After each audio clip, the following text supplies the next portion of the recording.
back. You're still watching The Globe on the SABC News channel. And we continue to unpack the President's speech a little bit earlier on. He addressed the nation on the current security issues in particular and some of the interventions in terms of providing packages for business and for households going forward. But to help us unpack that address a bit more, we're now joined by our political editor, Mzwandile Mbeje. Thank you so much for joining us.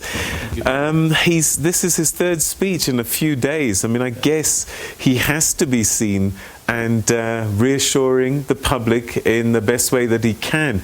Do you think he achieved that this evening? Well, Peter, and you know what the Americans would say? They would tell you about the optics. So he was flanked by the soldier and the general and the commissioner of police. So basically, I think he wanted to assert the authority of the state to say, yes, things may not have gone right, but we now are in full control. In fact, it was even more interesting, Peter, that he actually did admit that, well, they are caught napping. Why do you think he made that admission? I mean, Ayanda Dlodlo, minister, had spent the best part of the last week saying that is not true. She was saying that we averted a lot of damage that could have been caused. Police minister also saying the same, saying that it's an unfair assessment to suggest that we were slow. But the president now saying something different. Absolutely. And for him to say after today, they are going to go and basically look at what is it that they could have done better, tells you that they honestly were not prepared. And I think for me, again, Peter, the fact that these ministers have been saying, no, we won the ball, and then their boss is basically saying we actually were not, tells you that there may have been an element of uncertainty and a confirmation that those divisions that are being spoken about within the security sector are actually there. So clearly, the fact that this thing could be coordinated in such a way that it caused so much destruction, and then yet nothing was being done. I mean, people would say, but we see looting happening on live television. Where are the police? Where are the soldiers? So you could see that there was that bit of uncertainty as to what exactly needed to be done, or who should do what, or where should we go. And remember, when they first deployed 2,500 soldiers, those soldiers were simply dispatched to key installations, and then no one saw that actually the malls and the factories and warehouses would be attacked. So clearly you can see there was something amiss. But I think these days have given him enough time to see where things went wrong. The fact that today he was reassuring that he was flanked by the general and the commissioner told the story that, well, we have now reclaimed the situation. Going forward, we know exactly what to do. But I guess it's a great lesson for him and the country as well. So we got some reaction from some political parties this evening, and more than one said that Ayanda Dlodlo and Begicele need to resign or get fired if they refuse to resign. The COPE said that they've let the country down and they've let the president down.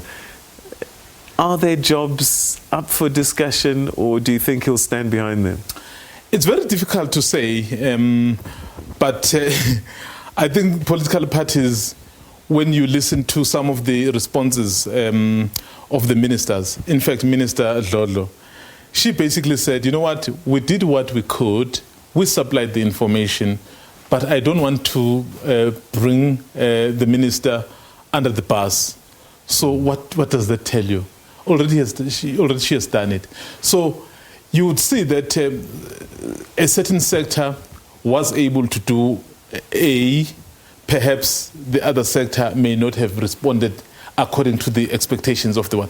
So there was a lot of miscoordination from what we see as the public, because clearly the response told the story. Yes, they can come on board and say, well, we did all we could, we averted bloodbath. Sure, that is a real possibility. But in the process of averting that bloodbath, so there were a lot of things that could have been handled better. He then spoke more than once about people being brought to book and arrests going to be made. Do you think that they have been identified and that we will see arrests in the coming days? I mean, Peter, he said, we know them. And then he repeated.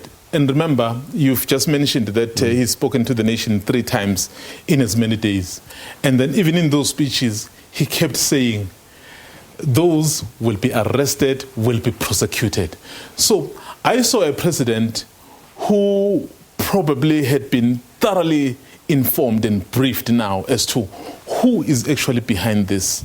I think he is at the level of confidence where he is able to say, we will be able to defeat you because we know who you are.